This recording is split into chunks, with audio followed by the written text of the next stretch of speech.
Para lang po sa kalaman ng lahat, no, hindi po tayo naiinis kapag may mga ganong nagtatanong, bagkus tayo po ay natutuwa. Tawid na ma'am, ingat po. O yan, maliwanag naman, so patay na natin. O diba, ganun lang kasimple. O yan, madilim na, diba? O buksan natin, yun, ganun. Ganun yung paggamit ng MDL. Hindi yung kahit araw ginagamit nyo. Ano ba naman kayo?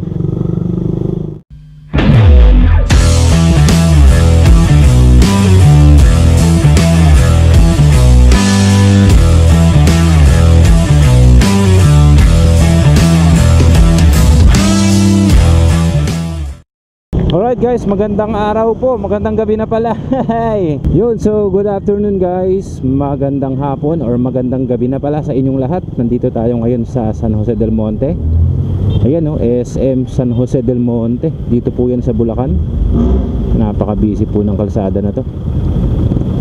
Marami pong mga motorista rito.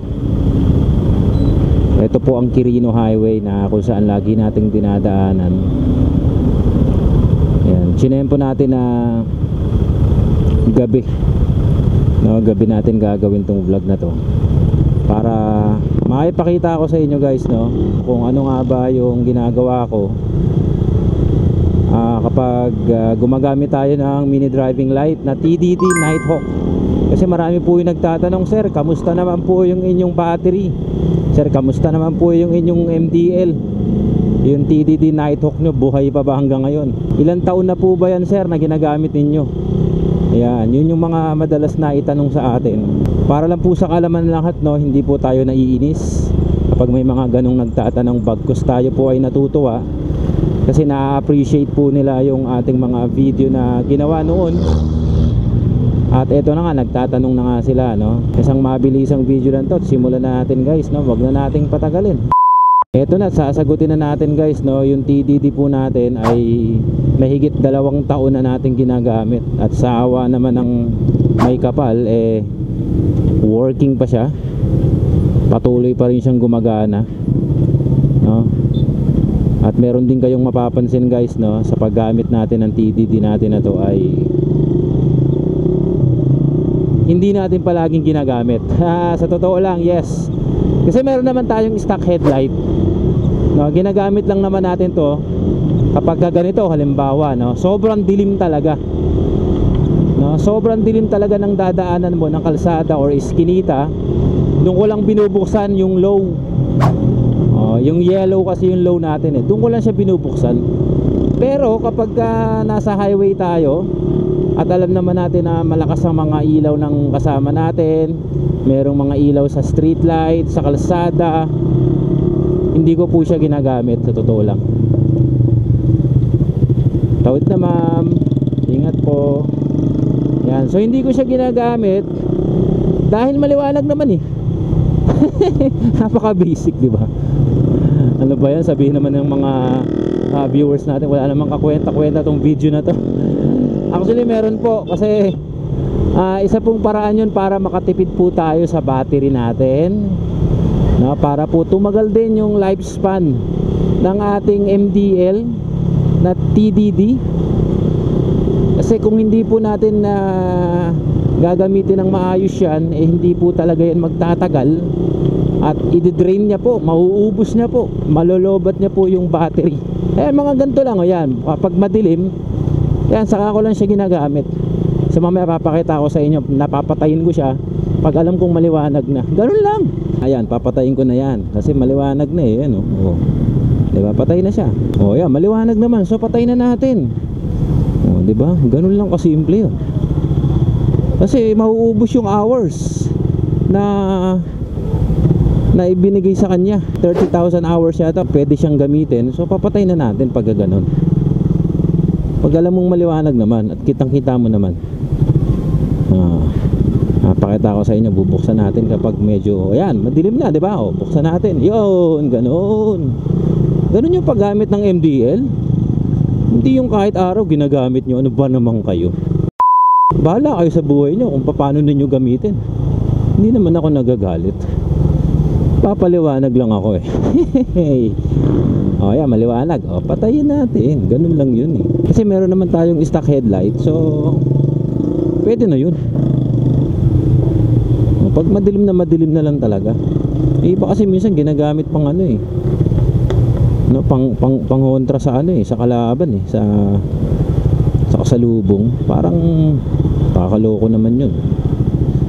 Yan. Tapos ginagamit naman natin yung ating high beam kapag medyo meron tayong signal na gagawin. So napakabihira lang natin gamitin yung white, yung ating high beam. O yan, maliwanag, di ba? Maliwanag. Pag maliwanag, patay natin. Pero pag meron tayong nadaanan na madilim na,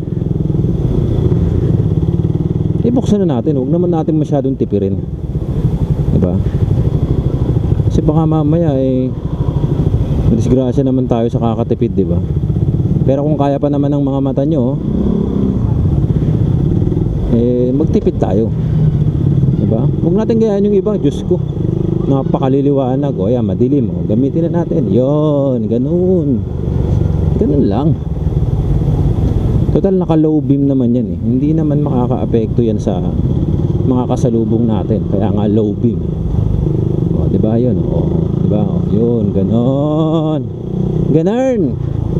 Kayo talaga oh. Kung maka MDL kayo, kala nyo solo nyo yung kalsada eh. O, diba?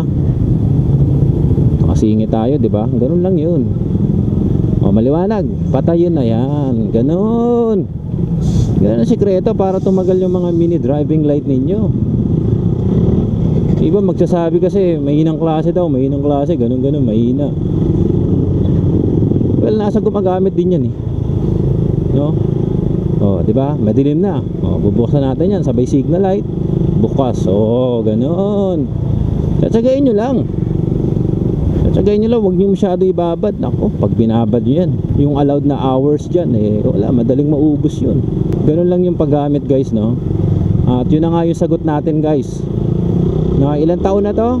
Mahigit 2 taon na. O, maliwanag, patay na natin yan. Kasi maliwanag naman eh. Magagalit lang yung ano natin, kasalubong natin eh. Yan o, GSXS o.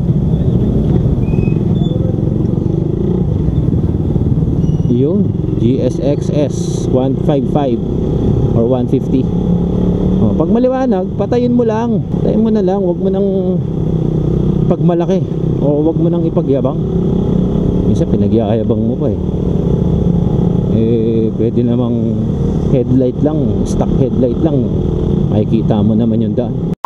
Kasi yung ating ilaw ay 30 watts lang, 30. Hindi naman siya ganun kalakas, hindi rin siya ganun kahina, sakto lang, okay lang, suwabe lang, ika nga. 30 watts. Maliwanag naman, no? Kayo talaga, balak nyo pang manilaw, sisilawin nyo pa yung mga nasa harapan nyo, kakababad ng MDL, maliwanag oh. Pag dumilim, saka na natin buksan. Yun po ang sikreto para tumagal po yung ating MDL. Lalo't hindi naman po tayo naka full wave, stock lang po yung ating motor, yung Raider natin stock lang. Alagaan natin yung battery, huwag natin abusuhin dahil sa MDL na yan. Kasi sa totoo lang malakas talaga kumonsumo yung ating TDD Nighthawk. Malakas nung unang ginamit ko to, bumiyahe kami ng probinsya. Ewan ko kung Dinggalan yata yun o basta malayo binabad ko ba naman binabad ko. Ayun, hindi ko na ma-push start yung Raider, puro kickstart na. Buti na lang may kickstarter ako. Ayan, madilim, di ba? Open natin. Ganun lang. Basic lang guys. Ayun, sana ay nasagot ko na yung inyong mga katanungan. Sana ay may napulot kayo. Kahit medyo kalokohan yung sinabi ko, yung aking video na to sana naman nagbigay ng konting kaalaman how to properly use MDL.